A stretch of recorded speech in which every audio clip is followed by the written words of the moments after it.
Bonjour et bienvenue sur Voyage en français, le podcast qui vous permet de découvrir la France tout en apprenant le français. Je m'appelle Nathalie, je suis professeure de français et je vous invite à voyager avec moi en France et en français chaque lundi. Vous trouverez un lien vers la transcription du podcast dans la description. Comme promis, aujourd'hui nous restons à Toulouse mais on change complètement d'univers. Direction la Cité de l'Espace, un lieu où on quitte la Terre sans jamais vraiment quitter Toulouse. Prêt pour le décollage?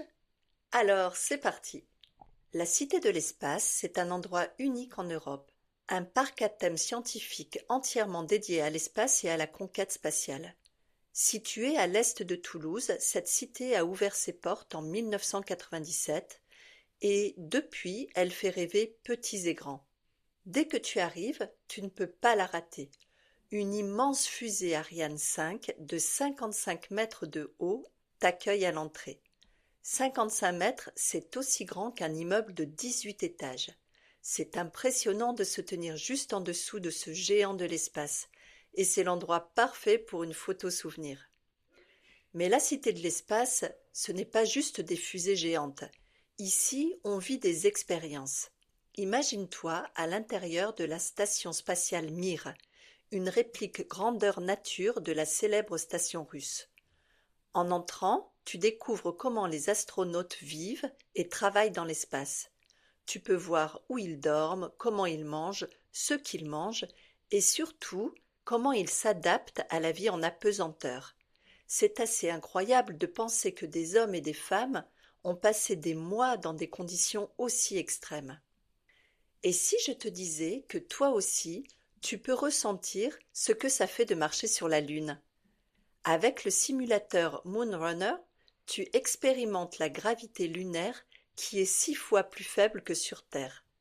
Tu sautes, tu flottes presque. C'est une sensation vraiment étrange, mais très amusante. Tu peux ressentir l'excitation des premiers pas sur la Lune, comme Neil Armstrong en 1969. Mais ce n'est pas tout. Si tu lèves les yeux, tu peux aussi voyager à travers les étoiles dans le planétarium. C'est une grande salle en forme de dôme où le ciel nocturne est projeté tout autour de toi.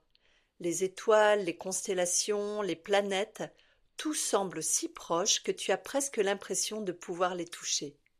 Des spécialistes t'expliquent ce que tu vois et te racontent des anecdotes fascinantes sur l'univers. C'est magique et instructif.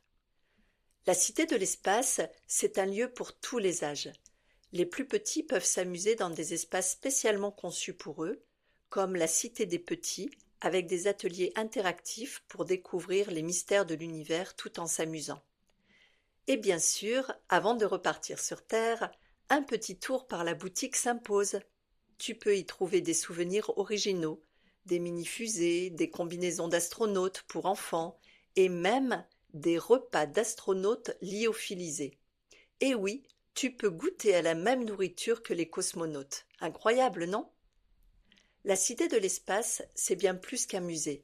C'est une expérience immersive qui te fait rêver et t'ouvre les portes de l'univers. Que tu sois passionné par l'astronomie ou juste curieux, tu ressortiras de là avec des étoiles plein les yeux. La semaine prochaine, on continue notre aventure toulousaine. On parlera de langue régionale et de tradition. En attendant, si tu veux continuer à explorer la France tout en améliorant ton français, rejoins mes ateliers de conversation. On échange sur des thèmes passionnants, on partage nos idées et on s'amuse en progressant. Si ça t'intéresse, envoie-moi un petit message. Merci beaucoup. Je vous donne rendez-vous pour le prochain épisode la semaine prochaine. Et en attendant, prenez soin de vous.